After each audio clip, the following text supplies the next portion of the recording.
What's going on, GBA fans? My name is Monotui, your host for the GBA Season 5 Week 10 weekly recap.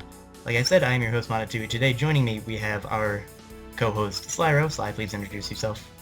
Hey guys, how's it going? Slyro here with Monotui. We're bringing you the weekly recaps. Yep, we're very excited to bring you guys this weekly recap. A lot of interesting games to go over. The first game we're going to go over is a very disappointing forfeiture. Unfortunately, the Real Madrid had to forfeit their match against Nick and the Boston Red Sox. Miguel does have an explanation for this. He has an entire video going over why he had to forfeit, how he ran out of time, so if you guys are interested in hearing his reasoning, please head on over to his channel.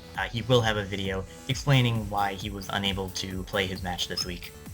The next match we're going over is the Brush Dolphin versus the New York Yankees. Lars, you can see, brought Landers Eye, Mega Absol, Slowking, Crobat, Tangrowth, and Cobalion, while Shady brought Mega Venusaur, Milotic, Rotom Heat, Sharpedo, Jirachi, and Alakazam. So to start the match, Lars leads Tangrowth while Shady leads Milotic, giving Lars pretty good lead matchup there.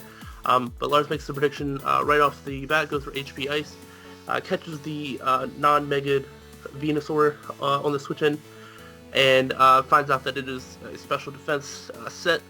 Then Lars switches into his Venusaur counter, which is Crobat, takes a Sleep Powder because of safety goggles. Unfortunately, Shady did not realize this the first time, thought he just missed, so that's going to play into the match a little bit later.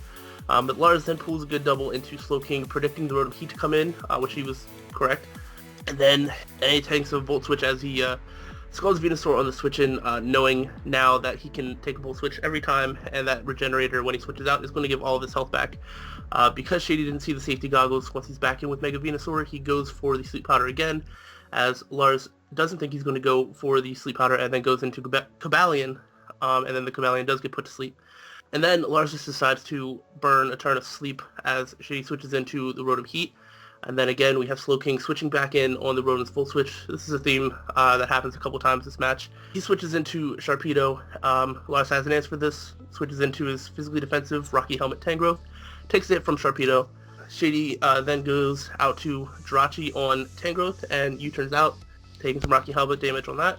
And then Shady tries to do a bit of a prediction on himself as he has the Rotom Heat in, and tries to HP Ice the incoming Lando Eye, but Lars just keeps going back into Slowking, knowing that he has a safe switch and isn't making any over predictions at this point. Lars then just switches Tangrowth into Milotic, and with no burn from the Scald, and then burns off some more sleep turns with Cobalion, and then using on Mega Venusaur because neither of those two mons can really touch each other. Does get the earliest weight possible with that he can with Cobalion, and is able to set up Stealth Rocks, seeing that Shady has no hazard removal, and that's really going to start wearing down Shady's team. Jirachi does, and then Jirachi's in. Jirachi continues to hack things like it always does, gets the Thunder Punch paralysis on Tangrowth, which really didn't end up mattering, so that's cool. Lars then goes out into Crobat, predicting a Sleep Powder, which Shady does go for, and this time Shady does see the safety goggles. So now he knows that he can't put the Crobat to sleep, which doesn't end up mattering too much because then Shady goes into Melodic when Crobat goes for Nasty Flat. So special Crobat being revealed, and Crobat is able to deal solid damage to the Milotic with a Giga Drain, and then Shady predicts another Giga Drain, goes into Rotom Heat, is correct, as Lars does go for another Giga Drain, and then Lars tries to take out the Rotom with Shadow Ball, but is unable to do so. Rotom Heat gets off a Volt Switch and kills the Crobat. After this, Lars goes into Mega Absol, and Shady sacks the Rotom to dodge Sucker Punch. He switches it in to die Stealth Rocks. And then Shady goes into the Mega Venusaur, and Lars goes back out into Cobalion and tries to paralyze the Venusaur. That way his Slowking will outspeed. The Venusaur then Giga Drains until Cobalion wakes up and clicks the Volt Switch. Then Lars does go into Sedge Slowking, being able to basically just take special hits from anything on Shady's team. Shady goes into Milotic because neither of those can really hurt each other too much. Slowking crits it and kills it with a Psychic. At the health that it was at, I think they decided that it probably didn't matter, but I don't think there was ever any official confirmation there. Then Shady goes into Sharpedo, but can't two-shot Tangrowth with Ice Fang, and it's just racking up more Rocky Helmet damage. Tangrowth just isn't dying to anything.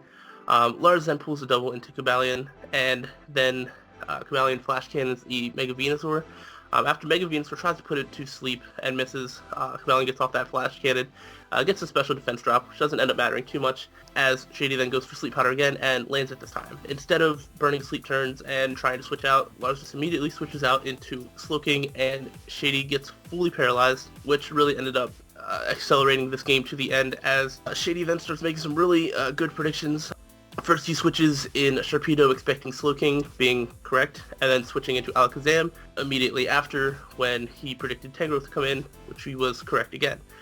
And then he makes a good play and he Shadow Balls the Tangrowth, but it doesn't really matter because Mega Absol is then able to come in and basically just sweep the rest of Shady's team. Lars has had an answer for every one of Shady's Mons and basically was able to finish up the game there. The Mega Absol ended up picking up 4 kills there, and that's a 5-0 victory for the Borussia Dortmund. Yeah, this was a very, very long 5-0 match. Definitely well played by Lars, definitely very well prepped by Lars. Like he said in his commentary, he didn't really have to make any big plays. His team building was good enough to just stop whatever Shady wanted to do. He had to switch in for everything. Sharpedo was stopped immediately by the Tangrowth. Rotom Heat was stopped by his Slowking, Mega Venusaur, the Crobat, and Cobalion. It really was not a very good team matchup for Shady, so very unfortunate for him, but a very good, very solid 5-0 win for Lars, and once again having a little bit of a mini episode of the Mega Absol show this week. So moving on with the next match we're going to cover, we have the match between the Detroit Steel Wings, coached by Crimson Seabad, and the San Francisco Giants, coached by Gym Leader Gio. Gio leads off with his Entei as Crimson leads with his Cradle Leap, and Crimson, likely thinking he can live a Sacred Fire, decides to stay in, but is unfortunately crit by the Choice Banded Entei's Sacred Fire, and the Cradle Leap goes down turn 1, which is very unfortunate for Crimson. After that, Crimson goes out into his Infernape knowing that Gio is banded. However, he may have overpredicted here a little bit, goes for the U-turn as Entei actually stays in, which forces Latios to take a banded Sacred Fire, dealing about half of its HP, however is lucky enough to not get burned. Afterwards, Crimson is able to roost up, however, on the Blissey switch-in, which is very good for him because Latios is a pretty big win condition. After this, Crimson then goes out into his Roserade, likely predicting a Toxic from the Blissey. As the Blissey just goes for a safe wish, Crimson takes this opportunity to get up a layer of spikes with his Roserade, as Gio switches in his Latias to deal with it. It is at this point that Crimson realizes that he has absolutely no switch into a Draco Meteor. Crocodile is able to take 1, however the Latias is Scarfed, and even if Crocodile was Scarfed, it would not be able to outspeed, and it does go down to the second Draco Meteor. After this, Crimson goes back out into his Infernape and clicks the U-turn on the Entei switch-in, and goes out into his own Latios. Latios then goes for the Psychic, which is very interesting considering Gio does have a Blissey on his team, but he does go for the Psychic as Blissey does come in and takes it relatively easily. After this, Blissey does throw up another wish as Roserade does switch in once again, and Roserade actually goes for the Extra Sensory, which was very interesting because Gio does not have a psychic weakness on the team he brought, so I'm not entirely sure what Crimson was predicting, but he does go for the Extra Sensory. Gio then goes for the Draco Meteor onto the Roserade, but unfortunately misses, which is kind of unfortunate because he went for a Draco Meteor on an incoming Latios. Crimson was liking predicting a Psychic move and went out into the Latios. However, the Draco Meteor misses, and Crimson sends his Roserade back in to take the Draco, which it can do because it is a specially defensive Roserade. Gio here goes out into his Blissey as Crimson sets up a second layer of spikes with his Roserade.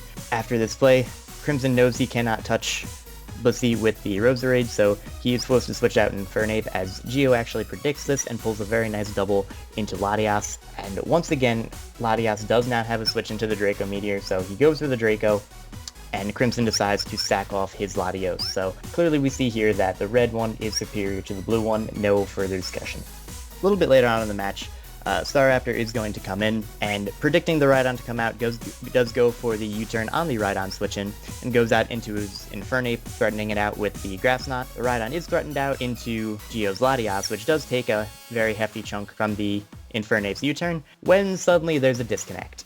Now, if you watched Gio's side of the match, basically these two coaches were able to play it out in their heads, and kind of talk out the rest of the match. Essentially, how it ended up was Latias got 2 kills and 1 death, Mega Pinsir was given 3 kills, no deaths, Hippowdon, Rhydon, and Blissey all had no kills and no deaths, and Entei was given the kill it got turn 1. So this is going to be a 5-0 win for the San Francisco Giants and gym leader Gio. Also in that theory mining that the 2 coaches did to decide the outcome of the match, they did give Staraptor the 1 kill. Yep, this was pretty much a one-sided match for a lot of the time, and it's just Crimson did a lot of over-predicting that didn't end up working out, and it was pretty much decided from there. So the next match that we're going to talk about is going to be the Milwaukee Sawsbucks, coached by Steve. Or BR Noob Slayer. BR Noob Slayer, yeah. Versus the San Francisco Arcanines, coached by Septile MC, or George. So George leads the Mega Lopunny, while Steve leads with Haxorus, basically trying to bluff that it is Scarfed, which I do believe George does think it is Scarfed at this point. But then Steve hard switches into Heatran on the Mega Lopunny's Fake Out, which it takes basically no damage from. Then George goes into Nidoqueen as the Heatran sets up Stealth Rocks. Very good play. And then George sets up his own hazards, setting up Toxic Spikes as Steve goes into his Rotom Wash. Steve then misses a Hydro Pump onto Shiftry, not like it would have done that much damage.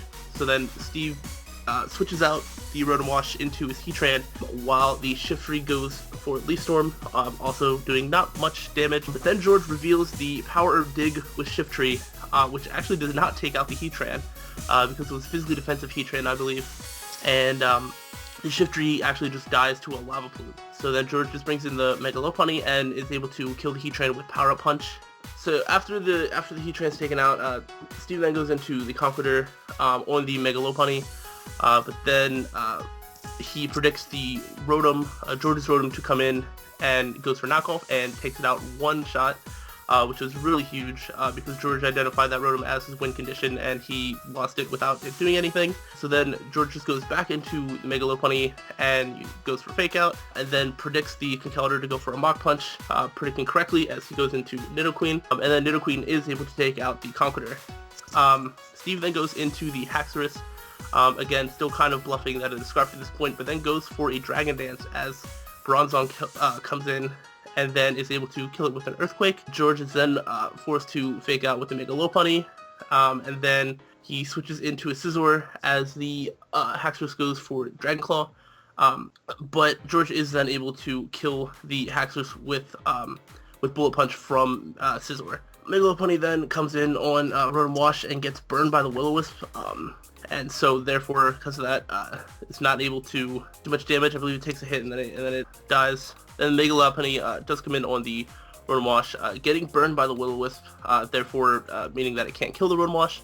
Then Steve goes for Hydro Pump and misses again, but again it wasn't a really big deal, wouldn't taking it out or anything like that. Then Steve goes for Volt Switch with his Rotom, and then goes into Mega Gardevoir as the Volt Switch plus burn damage is able to kill the Mega Lopunny. And then he lets his Mega Gardevoir go down to Bullet Punch from Scizor, and then George goes for Superpower with Scizor on the Rotom Wash, but it's not able to kill as the Rotom Wash then burns the Scizor, and with the burn and the minus attack from Superpower, George goes for another Superpower and is not able to take out the Rotom Wash, and then the Rotom Wash is able to kill the Scizor, is able to Volt Switch into Mesprit on George's last Pokemon, which is the Nidoqueen. The Rotom then Volt Switches to take out the Scizor, goes into Mesprit, and then is able to kill Nidoqueen with 2 Zen Headbutts, and that is going to give Steve the 2-0 victory over George. So that was a really good game. Steve made a lot of good plays and was able to get inside of George's head a little bit, and it was a really, really fun match to watch. Yeah, it kind of came down to Steve brought sets that George did not expect whatsoever, like the physically defensive Heatran. I would like to also point out the match uploaded to both of these coaches' channels was a recreation. The original match was over Wi-Fi, but it unfortunately disconnected, and the two decided to recreate it up to the point that it did disconnect and finish it on Showdown. Earlier you said Conkeldurr switched in on the Mega Lopunny. Steve actually sent in Haxorus by mistake, and then went back out into the Conkeldurr as Lopunny went for Fake Out. That was all intentional, just to recreate the actual Conkeldurr switch in. So with that being said, we are now going to move on to the match between the Arizona Deoxys, coached by Gubbs, and the Sacramento Sea Kings, coached by Hayden. So Hayden leads off with his Sableye as Gubbs leads with his Thundurus. Gubbs goes for the U-turn on the Sableye as it Mega Evolves, as Sableye goes for the knockoff on the incoming Tentacruel, dealing nearly 50% of its HP. Afterwards, Hayden then goes for the Sucker Punch on the Tentacruel, which nearly kills it, brings it down to, I believe, 33 HP, as Gubbs is able to hit Sableye with an Acid Spray. However, Gubbs is at this point forced to switch out, as he does go out into his Lucario, as Hayden actually pulls the switch into his Tornadus, which is not very good for Gubbs, because obviously Tornadus has several different moves to OHKO Lucario. Tornadus goes for the Focus Blast onto the Thundurus, and unfortunately misses. However, it doesn't matter too much, because Focus Blast would not have done too much damage to Thundurus. Now here, Tornadus actually stays in as Gubbs goes for the U-turn over Thunderbolt, which I would say is an overprediction, but it's really more like Hayden playing very, very risky. He said in his commentary that he predicted Gubbs to not go for the obvious play, which was the U-turn, so I can kind of see that coming from Hayden. So since he did stay in, he decides to go for the HP Rock on the Cofagrigus switch-in. But knowing that Cofagrigus will not appreciate taking a Life Orb Hurricane, or maybe even potentially a Dark Pulse, Cofagrigus is going to switch out into the Thundurus, which is hit by a Life Orb Hurricane, deals a decent amount of damage, and also confuses, so things are not going very well for Gubbs at this point. Gubbs, however, does pull a very good switch into his Talonflame as Hayden switches out into his Claydol. Talonflame then hits the Claydol with the U-turn, as Claydol goes for the Ancient Power on the Tentacruel, and while this does not kill, the Claydol is actually going to get the Ancient Power boost, meaning all of its stats are boosted aside from things like evasion and accuracy, but despite this, it is still slower than the Tentacruel, and unfortunately for Hayden, the Claydol is going to get crit burned with the Scald, and then becomes easily revenge killed by the Thundurus. After this, Gubbs goes out into his Cofagrigus, and Hayden decides to go out into his Sableye to deal with it. Gubbs, realizing the moveset of the Mega Sableye, decides to go out into Lucario to take the knockoff, and actually reveals the substitute on the Lucario, which is very good for him because he realizes that this Sableye can absolutely not touch a Lucario behind a substitute. Hayden is then forced to switch out into his Slowbro, as Lucario actually sets up a Calm Mind on the switch-in, which is also very bad, because Hayden doesn't have a super safe switch into the Lucario, and this being able to set up is very, very dangerous. So he's going to set up the Calm Mind, and then goes for the Dark Pulse, dealing massive damage to the Slowbro. It lives, but is unfortunately flinched, which means that Hayden is forced to sack his Slowbro to the Lucario. Something else that is very unfortunate for this is now Hayden has to go out into his Breloom in order to break Lucario's substitute. So he goes for the Mach Punch, breaks the substitute as it goes down to the +1 Flash Cannon. At this point, Hayden trying to get a little bit of offensive momentum going.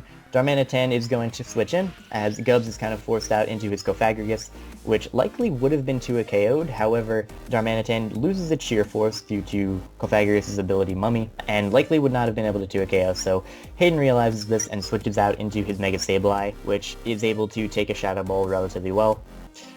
Gubbs decides to sacrifice his Cofagrigus to get damage off on the Sableye, as Sableye kills the Cofagrigus, and kind of funnily, loses Magic Bounce. Now at this point, Talonflame is going to come in, which easily revenge kills the Mega Sableye, but because Mega Sableye had the Mummy from killing the Cofagrigus, it is actually going to transfer Mummy to the Talonflame, which is actually pretty funny because now Gubbs cannot stay in versus Hayden's Darmanitan. He is now forced to switch out because if it is Scarf Darmanitan, he will outspeed the Brave Bird because it does not have Gale Wings anymore. So Talonflame is forced out. However, as a common theme this week, a DC happens. So basically, Gubbs and Hayden decided to do a similar thing to what Steve and George did, just recreate the rest of the match on Showdown, and then they continued to play from where the point that the DC occurred. So Gubbs decides to sack his Lucario to the Darmanitan to do Rock Slides, and then gets a free switch into his Gliscor to set up the Stealth Rocks, which guarantees his Talonflame sweep. Tornadus is going to switch in, and even though it is in before Rocks, there isn't much Hayden can do at this point. Tornadus is going to come in and miss a Hurricane while Gliscor weakens it with Aerial Ace. Hayden then lands his next Hurricane, but is unfortunately unable to get Confusion Hacks, and is hit with another Aerial Ace. After this, Gubbs is going to let his Gliscor go down and basically allow his Talonflame to finish up the last 2 remaining Mons on Hayden's side. Yeah, this was a really fun game to watch. Also, Hayden was really ahead at the beginning, but Gubbs brought it back really nicely with the Lucario, and from there he was just able to do enough damage and finish it off with Talonflame. So that was a really fun match to watch. So the next match we're going to be talking about is going to be the Atlanta Hawluchas, coached by Fizz, going against the St. Louis Rampardos, coached by Dan, aka A-Drive, and this is another fantastic match. So Dan leads the Sylveon, while Fizz leads with his Tyranitar. That's a spec Sylveon, so there's not really anything that Fizz has anything to switch in, but he does switch into his Charizard and takes over half from it.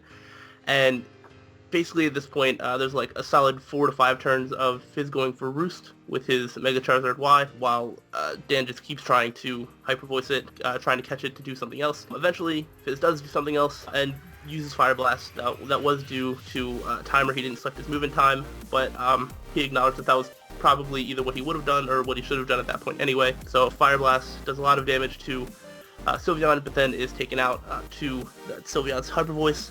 Heliolisk comes in and is able to scare it out and almost takes out Jolteon with a Hyper Voice, does a lot of damage to the incoming Jolteon switch in, and then Dan just sacks that Jolteon to Heliolisk, but not before getting a Toxic on the Heliolisk. And then Blastoise comes in on Heliolisk, revealing the Assault Vest, and Dan is able to get a lot of damage onto the Starmie with Mirror Coat, which was really cool to see, but it wasn't able to take out the Starmie. So because of that, Starmie is then able to recover off damage as the Uxie comes in for Dan. And then Fizz goes into Weezing to take a U-turn from Uxie. And then Dan goes into Victini. Fizz predicted Victini to go for a V-Create, stays in with Weezing, and just goes for a Pain Split afterwards, using that to deal some damage to Victini.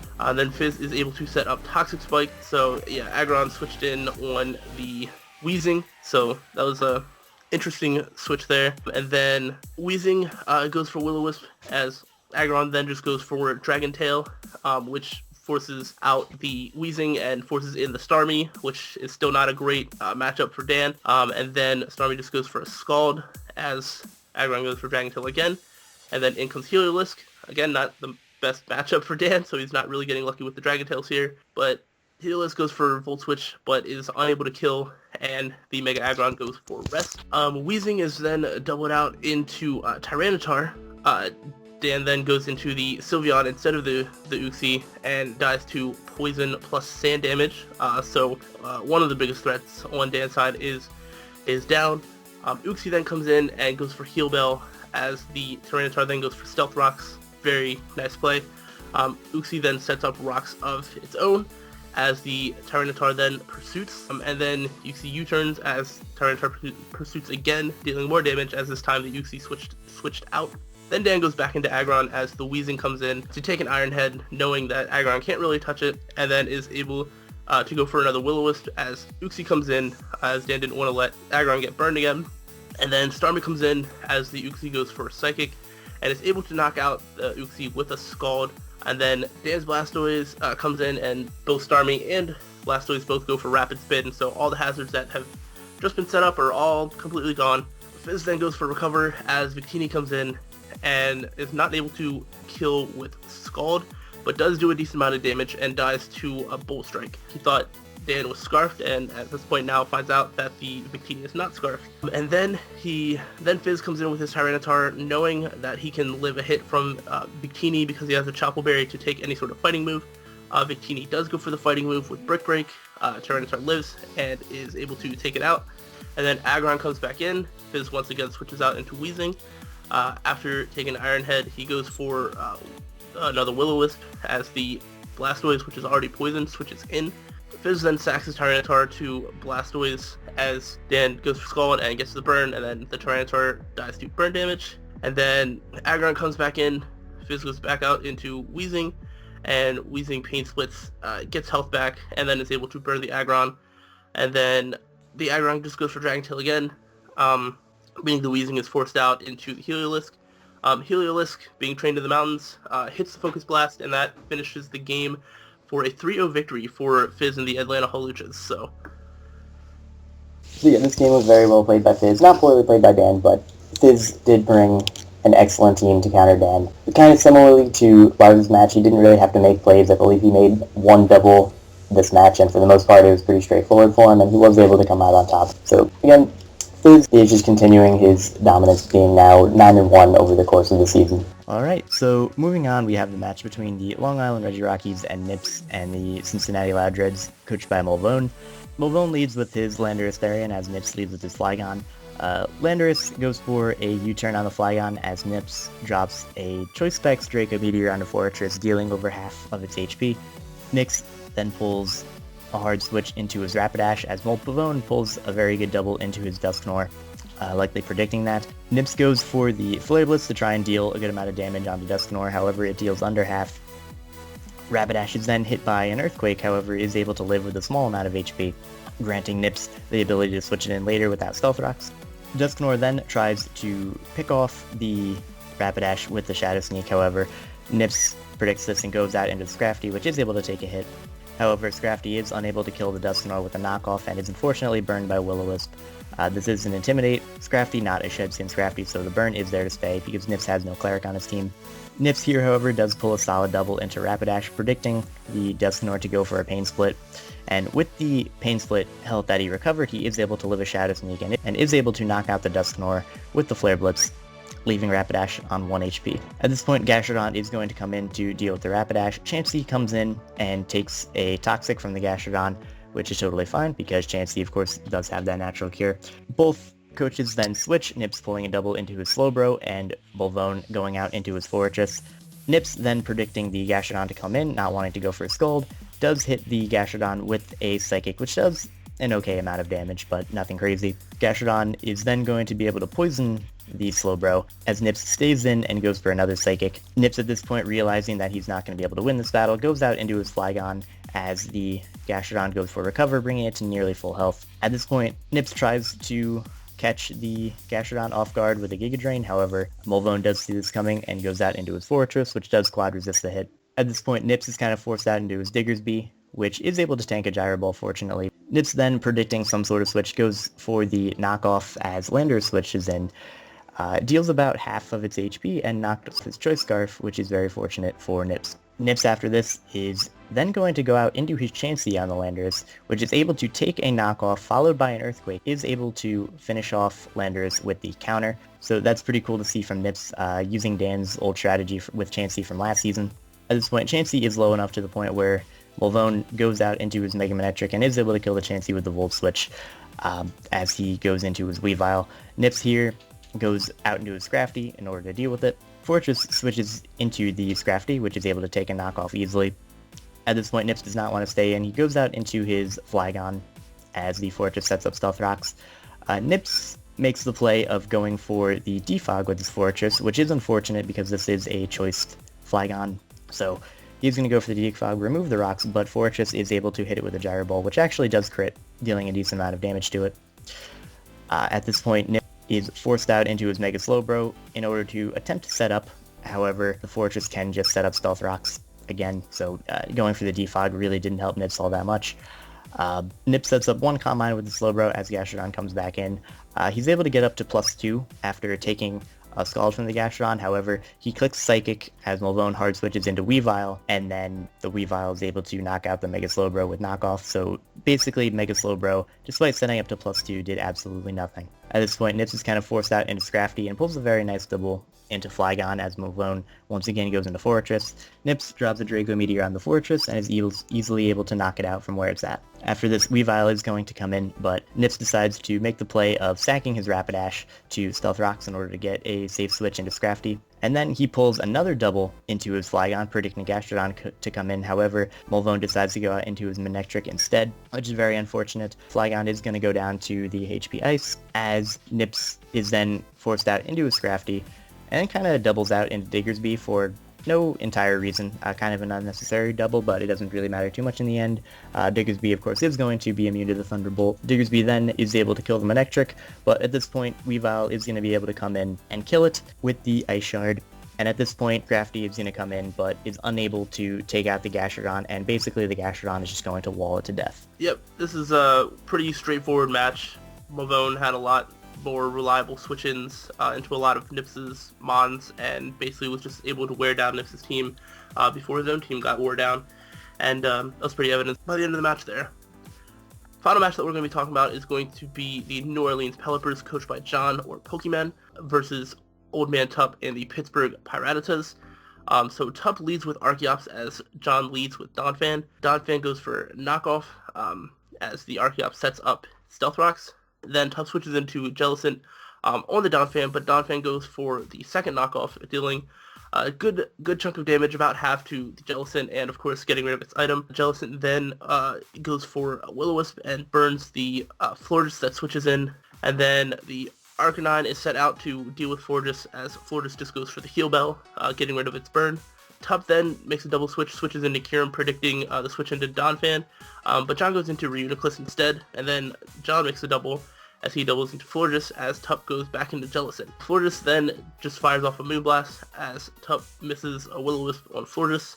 Tup then just goes back into Arcanine to take the Florges' Moonblast. Tup is then able to fire off a Flare Blitz with the Arcanine and crits Reuniclus that comes in, but still does slightly under half as the Rocky Helmet Reuniclus is revealed, as well as Regenerator. So John's not going to mind that crit at all. Tup then goes into Ambipom as John goes back out into Florges. John protects to kind of scout what's happening, and as the Ambipom goes for Gunk Shot, Tup then predicts a switch and goes for knockoff as the Donphan comes in. Tup then goes into Archeops, just trying to sack it, but Donphan clicks Earthquake. Tup then misses a Stone Edge onto Donphan and is hit by knockoff as put into the defeatist range. Tup then clicks Endeavor, which doesn't really do anything, as a Shard would have killed. But of course at this point, I mean, Tup is just trying to sack off the Archeops, so it doesn't really matter. John is then able to go for Rapid Spin, getting rid of the rocks, and then John just goes for knockoff and just takes out the Archeops. So after a couple turns, the Archeops is down after being sent in just to die anyway. So then Tup uses this opportunity to send in Ambipom and kill the Donphan with the Ice Punch. Hydreigon comes in, and Tup just sacks the Arcanine to Hydreigon's Draco Meteor, not really having a switch in. The Excadrill then comes in, able to hit the incoming Reuniclus with Iron Head, and does 2-hit KO the Reuniclus from the range that it's at.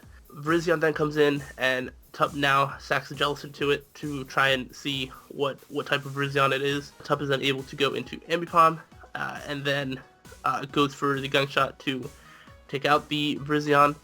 John just then gets another safe switch into Hydreigon, and Tup has to sack something else, this time being the Ambipom. And then Tup sacks the Ambipom to Superpower from the Hydreigon and goes into Kyurem and sets up a sub, predicting the Hydreigon to switch out. But the Raikou, being John's last other mon, being both Raikou and Hydreigon, has Aura Sphere and is able to break the sub. And then after the Kyurem takes out the Raikou, Hydreigon just comes back in and is able to take out the Kyurem, ending in a narrow 1-0 victory in John's favor. Basically just being summarized by Hydreigon able to kill something basically every time it came in. Yeah, this was a very close match the whole way through. However, it kind of seemed like the entire time John was about one step ahead of Tup, and that kind of consisted throughout the entire match, and that is shown in the result as John does get the 1-0 victory over Tup.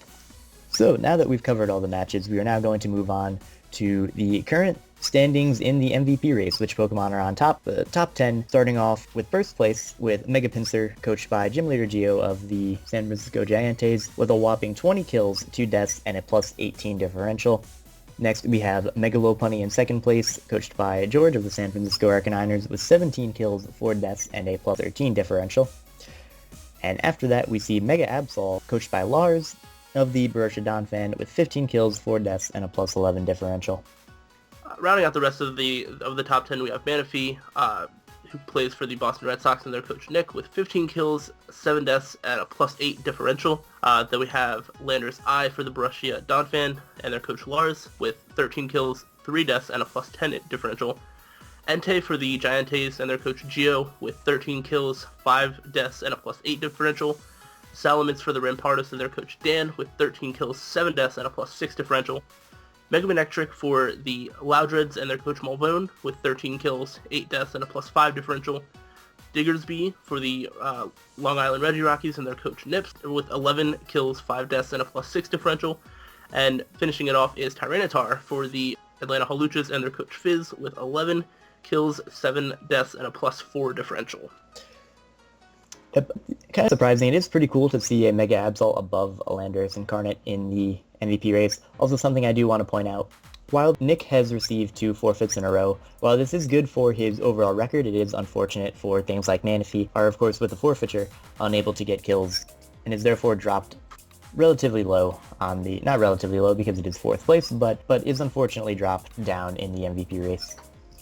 Moving on to the team standings at this point, starting off in the Kanto Conference in the red division, we have the Atlanta Haluchas on top with 9 wins, 1 loss, and a +23 differential. In second place, we have John of the New Orleans Pelipers with 7 wins, 3 losses, and a +6 differential. After that, we have the New York Yankees in third place with 3 wins, 7 losses, and a -12 differential. And then in last place, we have the Detroit Steel Wings, coached by Crimson Seabad, with 2 wins, 8 losses, and a -24 differential. And for the blue division, we do have Lars and the Brushed Don fan with 7 wins, 3 losses, and a +17 differential. Second place is Dan and the St. Louis Rampardos with 6 wins, 4 losses, and a +8 differential, which is actually tied with Gio and the San Francisco Giants, who also have 6 wins, 4 losses, and a +8 differential. And following up the end, the bottom of the division there is Tuff and the Pittsburgh Piratas with 4 wins, 6 losses, and a -6 differential. And moving on to the Johto Conference, in the gold division, we have the Boston Red Sox on top with 7 wins, 3 losses, and a +14 differential. Following behind him, we have the Arizona Deoxys with 4 wins, 6 losses, and a -10 differential. After that, we have the Long Island Reggie Rockies, coached by Nips, with 3 wins, 7 losses, and a -11 differential. And then in last place, in the gold division, we have the Milwaukee Bucks with 2 wins, 8 losses, and a -13 differential. Yep, and then in the silver division, we have the Real Maril on top with 7 wins, 3 losses, and a +16 differential, followed by George and the San Francisco Arcanauts with 7 wins, 3 losses, and a +11 differential. In third place, Malvern and the Cincinnati Loudreds have 4 wins, 6 losses, and a -1 differential, followed by Hayden and the Sacramento Sea Kings with 2 wins, 8 losses, and a -25 differential. Yep, so kind of interesting to see all teams aside from Fizz that are in first place have 7 wins and 3 losses, and then you just have Fizz sitting on top with those mighty 9 wins and just that 1 loss. So good job to Fizz, and good job to the rest of the coaches who are doing well this season. Okay, now that we've covered the standings, we're going to be moving on to next week's matchup. Starting off, we have the match between Shady Penguin and the New York Yankees, and Crimson Seabad and the Detroit Steel Wings. For this one, I'm going to give this match to Shady Penguin of the New York Yankees. I don't think he's going to make the same mistake as last week, where he did not bring the right offensive mons to deal with the opponent's core. He has been playing relatively well as of recently. He played pretty well against John, so I am going to give this one to Shady. Yeah, I'm probably going to have to do the same. I'll give this one to Shady also. Neither of these teams are in playoff contention, but it still should be a fun match to watch. But I am going to give the slight edge to Shady. Then the next match is going to be John and the New Orleans Pelipers going up against Fizz and the Atlanta Haluchas. I have to give this one to Fizz. I have not been a Fizz believer, but that has definitely changed, and I'm on the bandwagon now, so I'm not going to pick against Fizz when he's doing so well. I'm going to agree 100%. It's very difficult for me to pick against Fizz at this point. He has been extremely impressive the entire season. He's been just absolutely dominating. He's built teams that he does not have to make big predictions with. He's been doing extremely well, and I don't think he's going to stop now. I'm going to give this one to Fizz over John.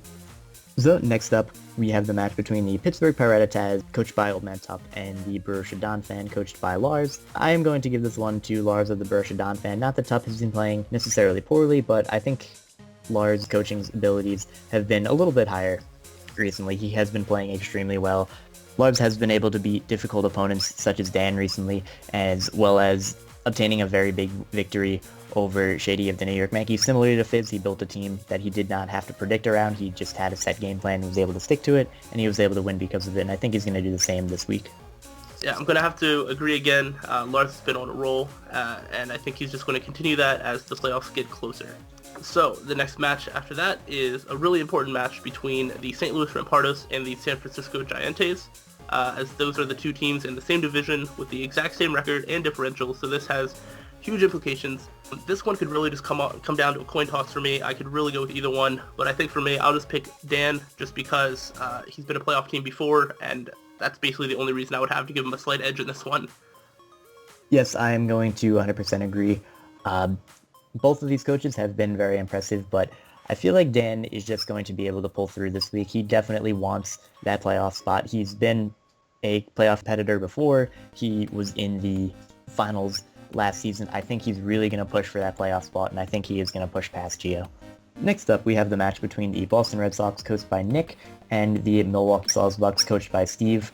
So assuming that this week is not forfeited, I think Nick is going to be able to obtain a victory over Steve. Even though Steve is coming off a very impressive win over one of the top competitors in the GBA, Nick has been pretty much impressive all season.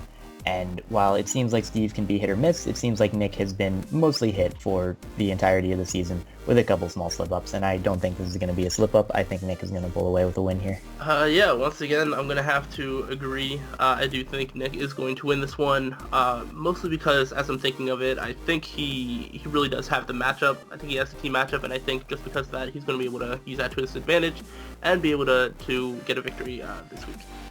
Yeah, also something I do want to add, Steve is definitely capable of winning. He's won, again, like I said, against one of the best competitors in the league, and he does have a history of taking on people near the top. So, again, I do see Steve potentially winning, but I am going to favor Nick's side.